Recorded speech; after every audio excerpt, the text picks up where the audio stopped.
Imagine this.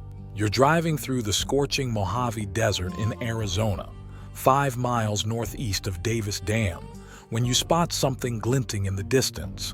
As you get closer, you realize you're looking at the skeletal remains of an old mine shaft, standing like a monument in the endless expanse of sand and rock.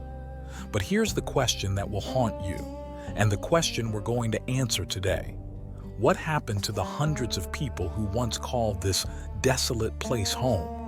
What happened to Katherine, the town that promised free land to anyone willing to name their daughter after it? I'm your desert frontiersman, Alan, and today we're diving deep into one of the most fascinating boom and bust stories of the American West, the rise and mysterious disappearance of Katherine, Arizona.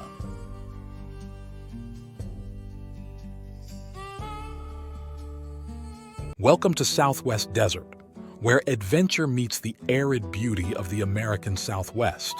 Join us as we explore the rugged landscapes, uncover hidden historical gems, and dive deep into the lost gold legends and gold mining history of this iconic region. Please leave a like or comment. This is very helpful. Let's journey together into the heart of the Southwest Desert. Our story begins on a scorching September day in 1900, when prospector S.C. Baggs was wandering through the unforgiving landscape of Mojave County, Arizona. On that fateful day, he struck something that would change the desert forever: the Katherine Mine, a gold deposit so promising that it would attract 3 different mining companies over 4 decades. The new Comstock Mining Company, named after Nevada's legendary Comstock lode, swooped in to develop Baggs' discovery. These weren't small-time operators. They had big dreams and bigger wallets. But there was a massive problem that would plague Katherine for years to come. The gold was there, glittering and waiting, but getting it out was only half the battle. The new Comstock Mining Company had to transport their precious ore by wagon. Imagine wooden wheels grinding through desert sand for miles, all the way to the Sheep Trail Mill at Pyramid, down by the Colorado River. Picture those wagon trains, loaded with ore, struggling through desert heat, drivers battling dust storms, oxen struggling in temperatures that could kill a man, and all this just to reach a mill using amalgamation processing, a technique already becoming outdated by 1900 standards. It was like running a modern business with a typewriter. By 1904, the new Comstock Mining Company sold out to the Arizona Pyramid Gold Mining Company, who launched a more extensive development program, pouring money into infrastructure for 2 years. But the desert is a harsh master, and economics are harsher. Despite their best efforts, they couldn't overcome the fundamental problem. It cost more to get the gold out than the gold was worth. In 1906, they suspended operations and walked away. For 13 long years, the Katherine Mine sat abandoned. The desert began reclaiming the workings, dust settled on equipment, and the dream of Katherine seemed dead. But gold has a way of calling people back. Enter 1919 and the Katherine Gold Mining Company, investors who saw something everyone else had missed. The world had changed during those 13 years. World War I had ended, creating new demand for gold. But more importantly, technology had evolved. These new owners brought something revolutionary: cyanide processing. Cyanide processing was the Tesla of gold extraction in 1919. Where the old amalgamation process barely extracted a fraction of gold from ore, cyanide processing could pull out nearly every speck. It was like upgrading from a horse and buggy to a Model T Ford. But they didn't stop there. Instead of continuing expensive wagon transportation to the distant mill, they built their own 150-ton-per-day cyanide mill right at the mine site. Suddenly, the economics that had killed previous operations were completely transformed. No more wagon transportation, no more inefficient processing. The Katherine Mine was reborn, and people started coming. The Katherine Gold Mining Company didn't just want workers, they wanted a community. They actively recruited both single miners and married men with families, understanding that stable families meant stable workers. But here's where the story takes a bizarre turn. The company made an offer that would make any modern marketer jealous. They would give away a free town lot to the parents of the first girl born in Katherine. But there was a catch. The baby girl had to be named Katherine.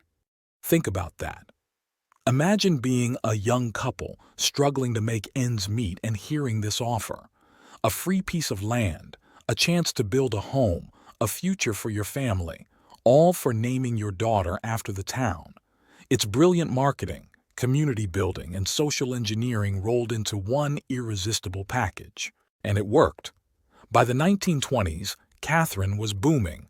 The post office opened in 1921, giving the town official federal recognition. Mail flowed in and out, connecting this desert outpost to America. Families settled down, building homes, creating lives in what had once been empty desert. By the 1930s, Katherine began boasting something that set it apart from every other mining camp in America.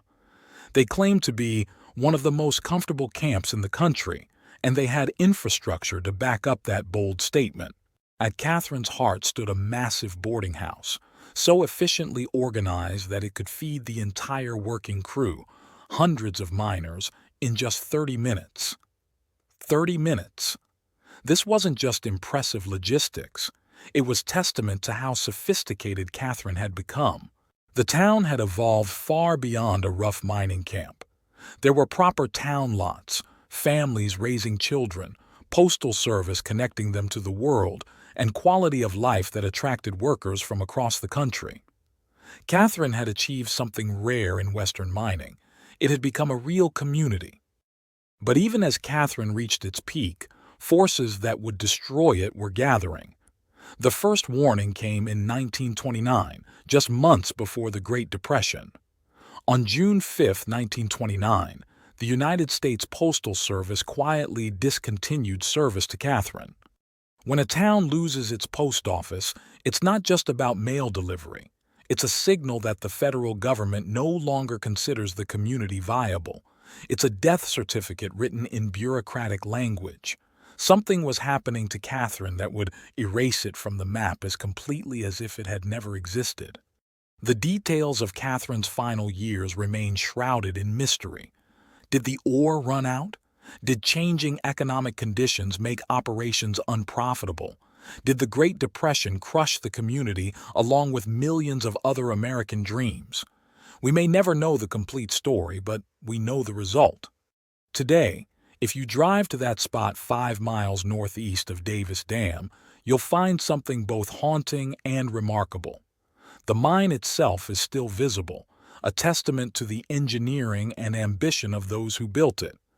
The shaft that the Katherine Gold Mining Company sunk in 1919 still marks where hundreds of people once believed they could build a future from desert sand and determination. But of the town itself, of Katherine, with its comfortable homes, massive boarding house, town lots given away for baby names, post office that connected it to the world, there is nothing, not a foundation, not a wall, not even a road sign. The desert has reclaimed it all as if Katherine existed only in a dream. So what happened to Katherine? What force was so complete that it could erase an entire community while leaving the mine largely intact? The answer lies in understanding something fundamental about human nature and the American West. People came to Katherine for gold, not for the desert. When the economic equation that made the town viable shifted, there was nothing to hold the community together. Unlike towns that grew around rivers, trade routes, or agricultural centers, Katherine existed solely because of what lay beneath the ground. When that reason disappeared, so did the town. Families packed up, loaded belongings into automobiles instead of wagons, and drove away to find new opportunities. The buildings, abandoned and unneeded, succumbed to desert wind and sand. Katherine's story is ultimately the story of the American West itself, a tale of incredible ambition, remarkable innovation, and the eternal human desire to create something lasting from hope and hard work. For nearly 3 decades, hundreds of people called this harsh desert home. They built businesses, raised families, and created a community sophisticated enough to feed hundreds of workers in 30 minutes. The ghost of Katherine reminds us that the difference between a thriving community and empty desert can be surprisingly small and surprisingly temporary. It challenges us to remember that behind every historical statistic were real people with real dreams, trying to build real lives in an unforgiving world. Thanks for watching. If you enjoyed this video, don't forget to like, comment, share, and subscribe for more great content. Hit the notification bell so you never miss an update. See you in the next video.